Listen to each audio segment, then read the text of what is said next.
ઓમ શ્રી ગણેશાય નમઃ. જય શ્રી કૃષ્ણ મિત્રો. પાપ મોચીની એકાદશી વ્રત કથા. ભગવાન શ્રી હરિને અત્યંત પ્રિય છે એકાદશી. તો મિત્રો આ દિવસે બની શકે તો વ્રત ઉપવાસ કરવા અને ન બની શકે તો આ દિવસે ભગવાનની સેવા પૂજા તો જરૂર જ કરવી. દાન પુણ્ય કરવું, જે તમારી શક્તિ હોય એ પ્રમાણે તમે દાન પુણ્ય કરી શકો છો. ભગવાનના આ દિવસે ભજન કીર્તન કરો ને તો પણ એકાદશીનું ફળ આપણને જરૂર મળે છે. તો પૂરા મનથી ધ્યાનથી આ એકાદશી વ્રત કથા સાંભળજો મિત્રો. અને જો આ વિડીયોને શેર કરો તો પણ આપણને કોઈ આપણા થકી કથા સાંભળે છે તો પણ આપણને પુણ્ય ફળ મળે છે. માટે વિડીયોને શેર કરજો, લાઈક કરજો અને ચેનલને સબસ્ક્રાઇબ કરવાનું ભૂલશો નહીં. ઓમ નમો ભગવતે વાસુદેવાય. ઓમ વિષ્ણવે નમઃ. એકવાર શ્રી મહાચૈતન્ય પ્રભુએ તેમની માતાના ચરણ કમળમાં પડીને એમને પ્રાર્થના કરી કે એમને એક વસ્તુનું દાન આપે. તો તેમની માતાએ કહ્યું કે બોલ મારા પ્રિય પુત્ર, જો તું માંગીશ એ હું આપીશ. ત્યારે મહાચૈતન્ય પ્રભુ બોલ્યા કે મારી પ્રિય માતા, તમે એકાદશીના દિવસે આખો દિવસ અન્ન ન ખાતા. જૂના જમાનામાં મિત્રો અમુક સ્વાર્થી બ્રાહ્મણોનું એવું કહેવું હતું કે માત્ર વિધવા સ્ત્રીને જ એકાદશીનું પાલન કરવું જોઈએ. પણ અહીં મહાચૈતન્ય પ્રભુ આ વાતને ખંડિત કરે છે કે ભલે જે પણ વિધવા હોય, સૌભાગ્યવતી હોય, દરેક સ્ત્રી અને પ્રત્યેક વ્યક્તિને એકાદશીના વ્રતનું પાલન કરવું જોઈએ. તો ચાલો આપણે આજે આવી જ પાવન પવિત્ર પાપ મોચીની એકાદશીની વ્રત કથા સાંભળીશું. તો હવે આપણે એ સમયમાં જઈ રહ્યા છીએ જે સમયમાં યુધિષ્ઠિર અને ભગવાન શ્રી કૃષ્ણ વચ્ચે સંવાદ ચાલી રહ્યો છે. યુધિષ્ઠિરે ભગવાન શ્રી કૃષ્ણને પૂછ્યું કે હે કેશવ, તમે મને કૃપા કરીને ચૈત્ર માસમાં કૃષ્ણ પક્ષમાં આવવાવાળી પાપ મોચીની એકાદશી વિશે કહો. યુધિષ્ઠિરનો પ્રશ્ન સાંભળીને ભગવાન શ્રી કૃષ્ણ કહે છે કે સાંભળો યુધિષ્ઠિર, આ એક સમયની વાત છે જ્યારે લોમસ ઋષિએ રાજા માંધાતાને પાપ મોચીની એકાદશીનો મહિમા કહી સંભળાવ્યો હતો. ચૈત્ર માસના શુક્લ પક્ષમાં આવેલી આ એકાદશીના પાલન કરવાથી સમસ્ત પાપનો નાશ થાય છે અને વ્યક્તિ અષ્ટસિદ્ધિને પ્રાપ્ત કરે છે. હવે હું તમને લોમસ ઋષિ દ્વારા સંભળાવવામાં આવતી કથાનું વર્ણન કરી સંભળાવું છું. ધ્યાનપૂર્વક સાંભળજો. અનેક વર્ષો પહેલાની વાત છે. દેવતાઓના કોષાધ્યક્ષ કુબેર દેવ પાસે ચૈત્રરથ નામનું એક અત્યંત સુંદર ઉપવન હતું. પૂરા વર્ષ દરમિયાન ત્યાં વસંત ઋતુ રહેતી હતી. પૂરા વર્ષ દરમિયાન વસંત ઋતુ તે વનમાં જ રહે અને આ કારણે અનેક અપ્સરાઓ, ગંધર્વો, કિન્નર વગેરે ત્યાં વિચરણ કરવા આવતા જતા. બહુ અતિ સુંદર વન હોવાના કારણે દેવતાઓ પણ ચૈત્ર અને વૈશાખ મહિનામાં ત્યાં ભ્રમણ કરવા આવતા હતા. અને એ જ વનમાં ભગવાન શંકરના પરમ ભક્ત મેઘાવી ઋષિ ત્યાં તપસ્યા કરી રહ્યા હતા. તે મેઘાવી ઋષિની તપસ્યા ભંગ કરવા માટે અપ્સરાઓએ અનેક કોશિશો કરી પણ તે નિષ્ફળ ગઈ.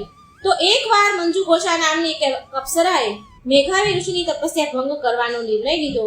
અપ્સરા મંજુ ઘોષા ત્યાં ઉપવનમાં આવી અને ઋષિ તપસ્યા જે કરતા હતા ત્યાં જ કુટિયા બનાવીને રહેવા લાગી.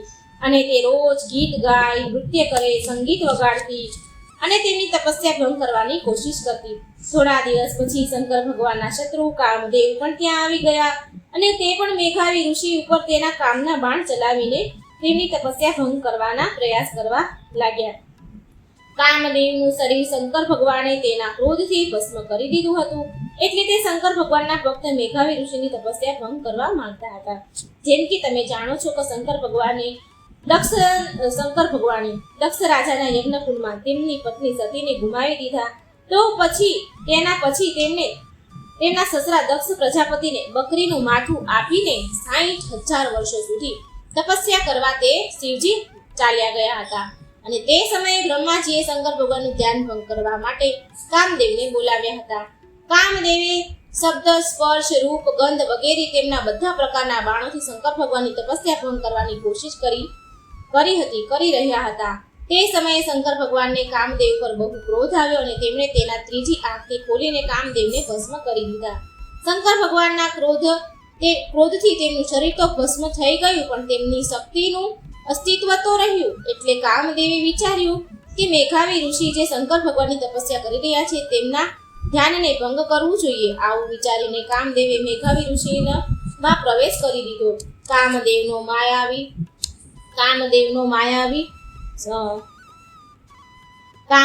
મેઘાવી ઋષિમાં પ્રવેશ થતાં જ તે ઋષિ અત્યંત સુંદર દેખાવા લાગ્યા અને તે જ સમયે મંજુ ઘોષા નામની અપ્સરા તેમની સામે આવી અને આવી સ્થિતિમાં મેઘાવી ઋષિ કામદેવની માયાજાળમાં ફસાઈ ગયા હતા. કામદેવની માયાજાળથી અપ્સરાથી આકર્ષિત થઈ ગયા અને તે ઋષિ તેની ઉપાસના ભૂલી ગયા, તપસ્યા ભૂલી ગયા અને તે સ્ત્રીના સંગમાં રંગાઈ ગયા. તે સ્ત્રીના સંગમાં લુપ્ત થઈ ગયા અને આ પ્રકારે અનેક વર્ષો વીતી ગયા અને મંજુ ઘોષા અપ્સરાએ વિચાર્યું કે હવે આ મેઘાવી ઋષિનું પતન થઈ ગયું છે, તો તેણે સ્વર્ગ પાછા જવાનો નિર્ણય કર્યો અને ઋષિની આજ્ઞા માંગતા કહ્યું કે હે મેઘાવી ઋષિ, મને સ્વર્ગ પાછા જવાની રજા આપો. મંજુ ઘોષાની વાત સાંભળીને મેઘાવી ઋષિએ કહ્યું કે સુંદરી, તું તો હજી હમણાં સંધ્યા થતા તો આવી છું, રાત અહીં રોકાઈ જા, સવારે જતી રહેજે. ઋષિ કામદેવ વશ હતા એટલે તેને હોશ ન હતો કે એ કેટલો સમય વીતી ગયો અને કંઈ ભાન જ ન હતું. આવી રીતે મંજુ ઘોષા મેઘાવી ઋષિ સાથે 57 વર્ષ 9 મહિના અને 3 દિવસ રહી, પણ મેઘાવી ઋષિને આ સંપૂર્ણ સમય અડધી રાત્રિ સમાન જ લાગ્યો.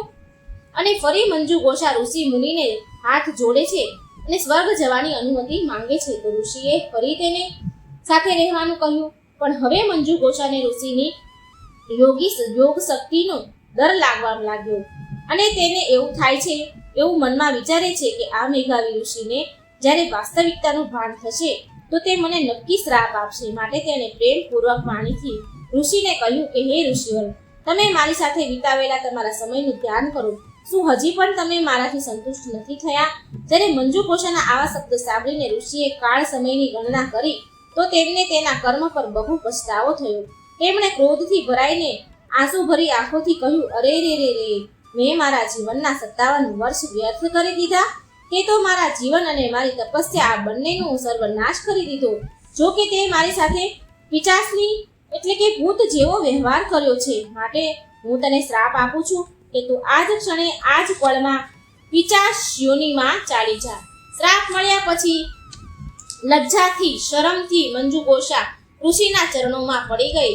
ઋષિથી દયાની યાચના કરવા લાગી. ત્યારે ઋષિએ કહ્યું કે હે દેવી, હું મારા શ્રાપને પાછો તો ન લઈ શકું, કેમ કે તે મારી તપોશક્તિનો વિનાશ કરી દીધો છે. પણ જો તું ચૈત્ર માસના કૃષ્ણ પક્ષમાં આવવાવાળી પાપમોચીની એકાદશીનું નિષ્ઠાપૂર્વક પાલન કરીશ તો અવશ્ય તું આ પિચાસ યોનિમાંથી મુક્ત થઈશ. આમ કહીને મેઘાવી ઋષિ તેના પિતાના આશ્રમમાં ચાલ્યા ગયા. ત્યાં જઈ મેઘાવી ઋષિના પિતાના ચરણોમાં પડી ગયા અને મંજુ ઘોષાએ કરેલું કાર્ય તેમની સાથે બનેલી ઘટના કહી સંભળાવી અને કહ્યું કે હે પિતાશ્રી, મેં દુર્ભાગ્યવશ એક અપ્સરાનો સંગ કર્યો અને મારા બધા તપોબળનો નાશ થઈ ગયો છે. કૃપા કરીને મને આ પાપના નાશ કરવાનો કોઈ રસ્તો બતાવો.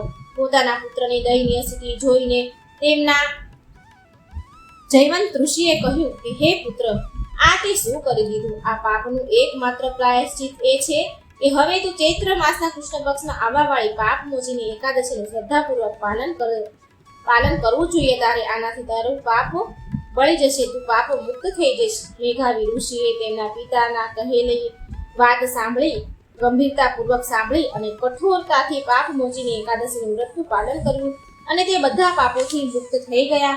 અને મંજુ ઘોષાએ પણ આ પાપમોચીની એકાદશીના વ્રતનું પાલન કર્યું એટલે તે પણ પિચાસ યોનિમાંથી મુક્ત થઈ અને તે સ્વર્ગ ચાલી ગઈ. કથાના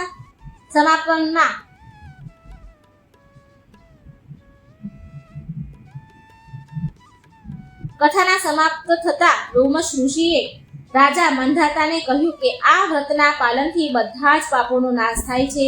જે માણસ આ કથાનું વાંચન કરે છે, સાંભળે છે, તેને 1000 ગાયનું દાન કરવા બરાબર ફળ મળે છે.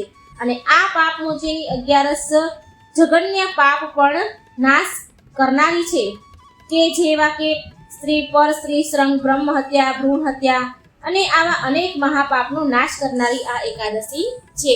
તો મિત્રો, આ હતી પાપમોચીની એકાદશીની વ્રત કથા. જો મિત્રો તમને વિડીયો સારો લાગે તો લાઈક કરજો, શેર કરજો અને આ ચેનલને સબસ્ક્રાઈબ કરવાનું ભૂલશો નહીં. જય શ્રી કૃષ્ણ, રાધે રાધે. Thank you.